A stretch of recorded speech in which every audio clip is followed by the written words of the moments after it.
Bem, pessoal, então dando continuidade à nossa aula aqui, eu estava falando para vocês sobre o livro que o Hitler escreveu quando ele estava preso por conta de uma tentativa de golpe de Estado que ele deu numa região da Alemanha. A tentativa foi frustrada pelo governo alemão e ele acabou sendo preso. Ao ser preso, ele escreve esse livro e nesse livro a gente vai encontrar delineado ali, registrado, mais ou menos as características, mais ou menos não, basicamente as características teóricas do que ele quis implantar na Alemanha e que ele chamou de nacionalsocialismo ou nazismo, né, que é representado pela suástica. Vejam, moçada, uma coisa importante a se dizer desse período é que o Hitler, ele faz parte de um contexto de pensamento do século XIX, de 1800, final do século XIX, 1890 e tal, em que duas coisas importantes vão acontecer ali na Alemanha. Primeiro que a reunificação alemã. A Alemanha e a Itália são os dois últimos países da Europa que conseguem juntar vários estados ali, vários principados e formar uma nação, a nação alemã, né? E uma segunda coisa importante é que embora as teorias de Hitler, né, a gente atribui muito a ele, o racismo que é próprio, que é característico da teoria nazista, o pensamento de Hitler faz parte de um contexto do século XIX que era racista.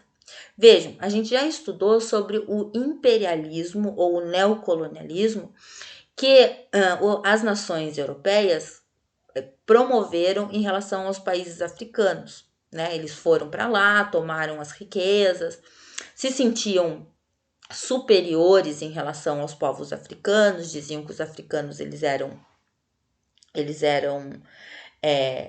menos importantes, que eles eram tecnologicamente inferiores, biologicamente inferiores. Então, quando Hitler apresenta essa teoria, e um dos pilares dessa teoria dele é dizer que existiam raças que eram superiores em relação a outras raças, e hoje a gente sabe, a gente reconhece, né? Sempre se soube isso, na verdade, né? Quero dizer assim, sempre deveria se saber disso sempre na história, né? Que as pessoas elas são iguais, independente da cor, independente do biotipo, independente da classe econômica.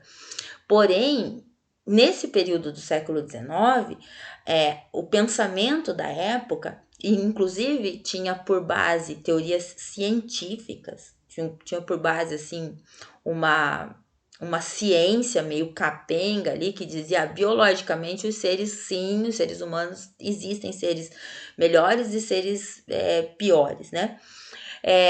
Então isso faz parte de um pensamento do século XIX. O Hitler não estava falando sozinho. Ele ficou mais conhecido na história como o racista, né? Porque ele promoveu uma guerra, porque os símbolos que ele produziu na Alemanha se estenderam ao longo do tempo e tal. Mas é importante perceber que o Hitler faz parte de um conjunto de pensamentos. Vejam, eu dei uma aula para vocês aqui no YouTube, que está aqui, sobre o movimento antifas, que é o movimento antifascismo. O fascismo, ele é um correspondente do nazismo. O nazismo acontece na Alemanha, o fascismo acontece na Itália. Mas dentro dessa aula, e também na aula sobre o pastor Jim Jones, assistam a aula, né? Depois que vocês assistirem aqui, vão retomar essas aulas para vocês entenderem esse contexto. Mas nessas aulas, nessas gravações que eu fiz para vocês, eu falo sobre a Ku Klux Klan, que é o movimento KKK, né? Que não é risada de internet e também não é engraçado, que era um movimento racista, genuinamente racista do poder branco, de dizer que os brancos eles eram melhores do que os negros e melhores do que outras raças, porque existe uma supremacia, que é uma superioridade biológica e tudo mais. Existiam teorias científicas de uma ciência assim questionável do ponto de vista dos direitos humanos e tal, mas existia um discurso científico que atestava, que dizia assim, os negros realmente são piores do que os brancos, né? Os brancos são melhores, os judeus, eles são inferiores em relação aos não-judeus e tal. Então, o Hitler faz parte desse arcabouço de pensamento. E vamos dizer assim que a fama dele se deu porque, além dele pensar assim, ele aplicou uma teoria de Estado dessa forma, né?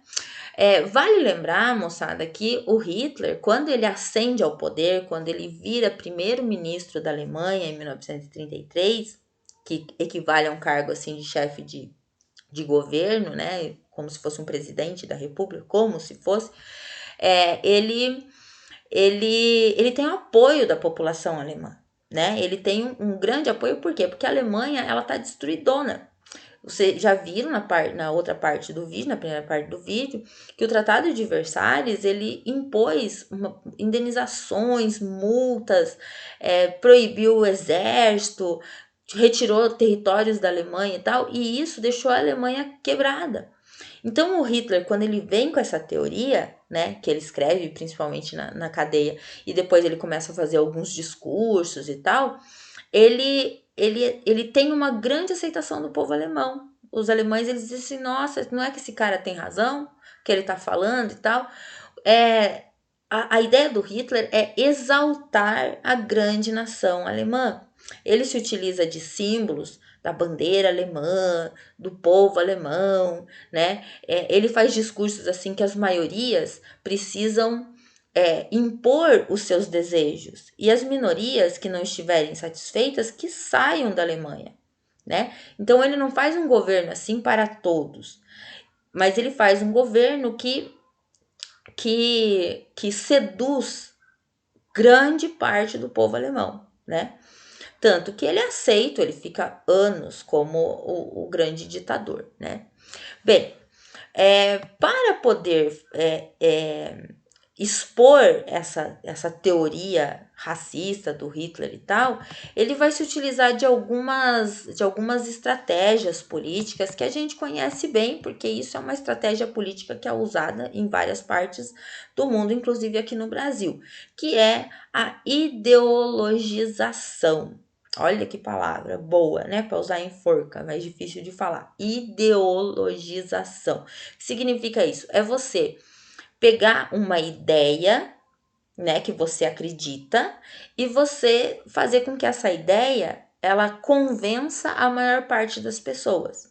Como é que se faz isso? Por meio de propaganda política, né? Então, como eu já falei em algumas outras aulas, por exemplo, nós tivemos um ditador aqui no Brasil, que é o Getúlio Vargas, foi presidente do Brasil de 1930 a 45 e depois de novo num outro período, mas ele usava estratégias muito semelhantes. Inclusive, há quem diga, assim, existem historiadores que dizem que o Getúlio Vargas ele aprendeu com os propagandistas do governo Hitler, mandou pessoas para lá, era simpático ao governo. Isso é uma outra aula sobre o Getúlio Vargas em especial. Mas ele utilizava de símbolos que eram expostos principalmente às crianças.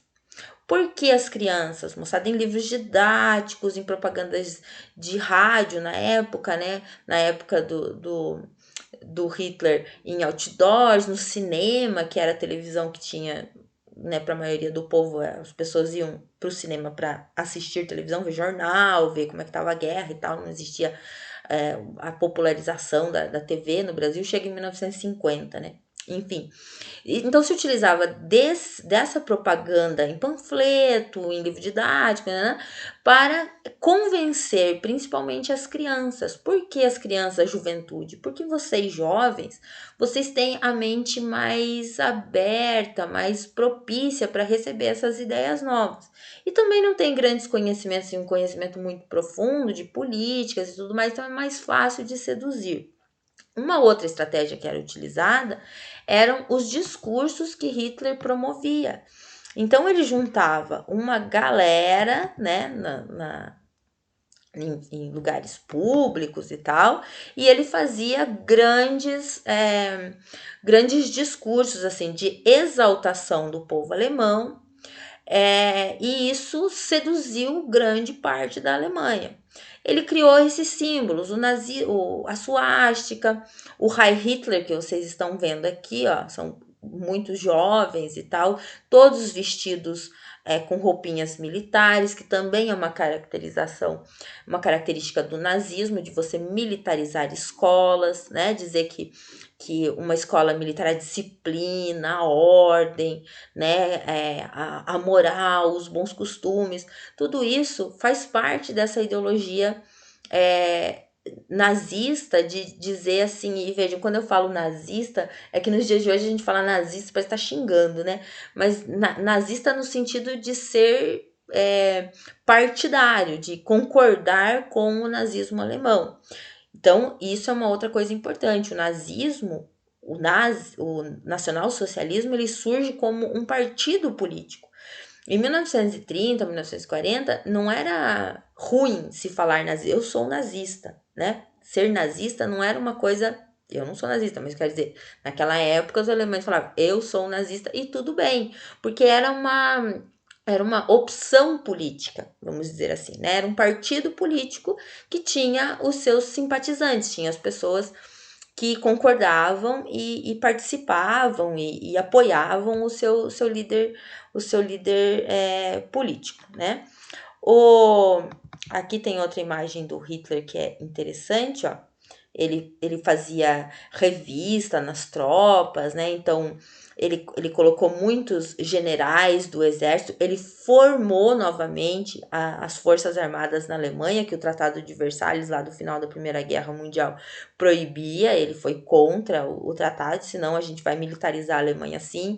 Colocou uma série de generais, de militares dentro do governo para ajudar ele a administrar a Alemanha, né? E se utilizou desse símbolo aqui, que eu acabei de falar para vocês, que é o símbolo que foi retomado lá do Império Romano, tá? Então, o Hitler, ele falava assim, que ele ia formar o Terceiro Reich, que é o Terceiro Império, sendo que o primeiro era o Império Romano, aqueles grandes imperadores, lá Júlio César e tal, da Roma Antiga, que tinha essa saudação. Eles faziam Ave César, né? César era um título. E aqui na Alemanha, então, é o Heil Hitler, como se fosse né, um salve lá pro líder religioso. Bem, além disso também, ele se utilizou de um símbolo romano, que também está no vídeo do Antifas, que eu explico para vocês sobre o fascismo, que é a águia. A águia tem esse simbolismo assim da superioridade, né? Que ela é um bicho altivo na natureza e tal, e que no Império Romano também era um dos símbolos do Império Romano, né, de expansão territorial e tal. Uma das outras características do nazismo alemão é que a ideia do Hitler era fazer com que vários países da Europa, talvez o mundo inteiro, se formassem dentro dessa noção de império. Então, a Alemanha originalmente está aqui, né? E a ideia dele era expandir o nazismo para outras partes da Europa, conquistar o mundo, formar realmente um império mundial em que ele fosse o líder e que toda a sua ideologia, as suas teorias, elas se expandissem por outras partes do mundo, né? Isso considerando a exclusão daqueles que não fossem alemães. A ideia dele era acabar com todo mundo que não fosse alemão e transformar o planeta inteiro numa grande Alemanha liderada pelo Hitler, né? Para